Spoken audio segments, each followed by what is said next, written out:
Hey, do you want to read a new light novel that's kind of like GTA with finances and stocks and over-the-top shooting action? No, I don't. It's got plot. So, Magistellus Bad Trip was a thing that existed. That man and his manga. Magistellus Bad Trip is an interesting title. To put it simply, it is Grand Theft Auto in the digital world with more financial specs and more plot. And when I say plot, I mean plot.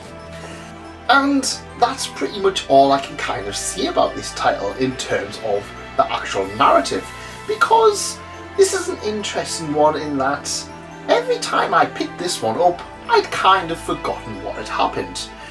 The basic plot is thus: there's a digital world in which money changes hands all the time, and all of these financial transactions keep on happening, and there's a main guy who isn't very interesting, and I mean isn't very interesting whatsoever, probably one of the least interesting main characters I've ever read in a light novel, overshadowed by a lot of plotty girls. And their plot is that they want to get these items, these superpowered over-the-top items that are going to make you so much in control of this financial world. But the financial world, it's got links to the real world, and that the money used there is just as powerful as the yen or the dollar. It's cryptocurrency, isn't it? Oh my god, it's a cryptocurrency manga light novel. There's no NFTs, don't worry. And it's a weird one in that it's kind of, that's the story. It's all set up in that we would have these slightly over the top Grand Theft Auto style scenes. Oh, they're gonna do a bit of a bank heist. Oh, they're gonna go to the casino and they're gonna shoot everything up. Oh, that's kind of it, really. And it's a weird one in that it kind of felt it could have ended at any time. The stakes were constantly continuing, and it just felt so disjointed. I mean, I'm not gonna lie, when I first started reading this, I was somewhat interested. I was interested in the initial premise in the first 10-15 pages. Then it slaps a glossary in your face. That's right, this is one of these ones where it's got so many terms, it's got to slap a glossary at you every single chapter. And it kind of gets to be a little bit annoying. I'm not gonna lie, this is a title that thinks it's rather smart, puts words that seem rather smart, but then gives you a pretty generic story. And it's a huge shame. It's one of those ones where I was lured in by the front cover, I'm not gonna lie. And when I read the back, play your cards right and you might just win. Oh, I thought gambling. Oh, it might be a bit like Kaiji or Kakeguri, only with more plot. And no. Now, one of the things that was pretty much apparent in this series is that the author really wanted to write about busty girls. And to give this series its strengths, they are literally the best thing about this. It's a weird title in that you can tell what the author wanted, and when he gets the opportunity to do that, the series excels. And much like the author's other work, Certain Magical Index, there is a lot of really good action scenes. But the rest of it is just nonsense.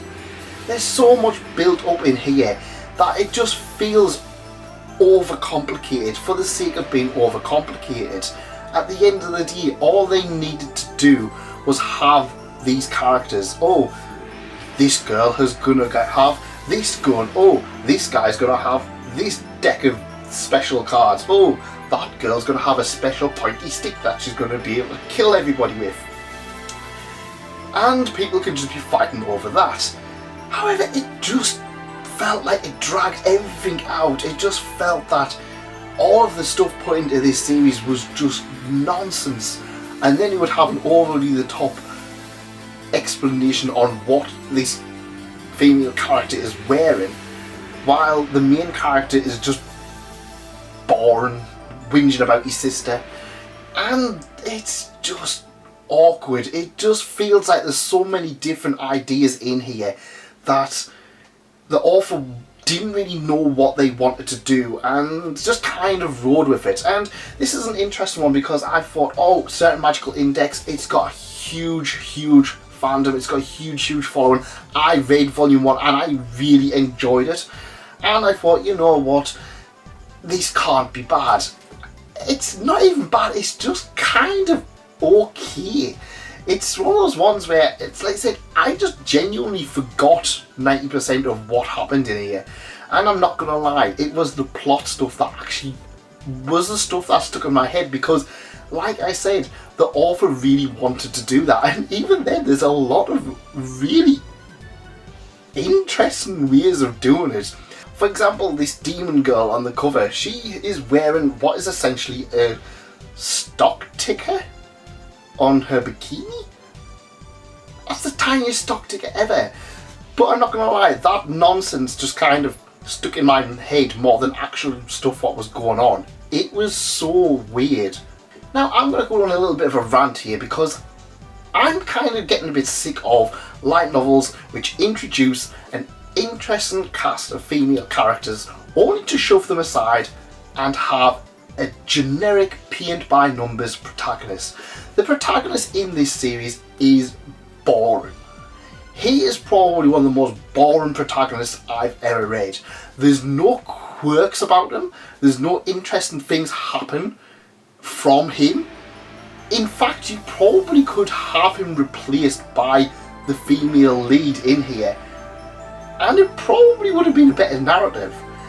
I mean, the author wants to do that. You can tell the author wants to write that, but it kind of feels bogged down in that they have to have this generic Gary Stu character who's going to be super awesome and super fantastic on finances because he is a teenage protagonist and that's what sells.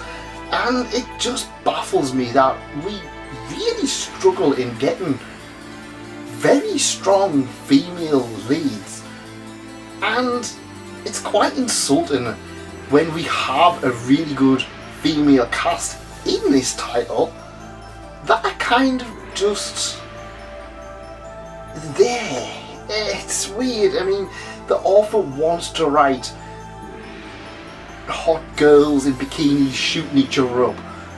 Then just have that. That's all you kind of expect. That's all I kind of expected coming into this. It kind of baffles me that they had to shoehorn in this main character who isn't interesting in the slightest, and it kind of ruins it a little bit more. I can't tell you a thing about this main character. I think he was called Kaname. He whinges about his sister, his pen pal, and that's about it. Apart from the whinging about them, which, let's face it, I mean, how many main protagonists have a little sister that they absolutely adore? 90% of them are super good and overpowered at this one thing.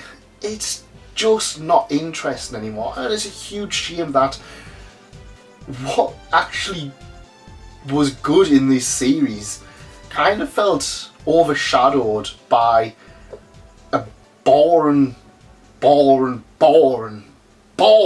main character.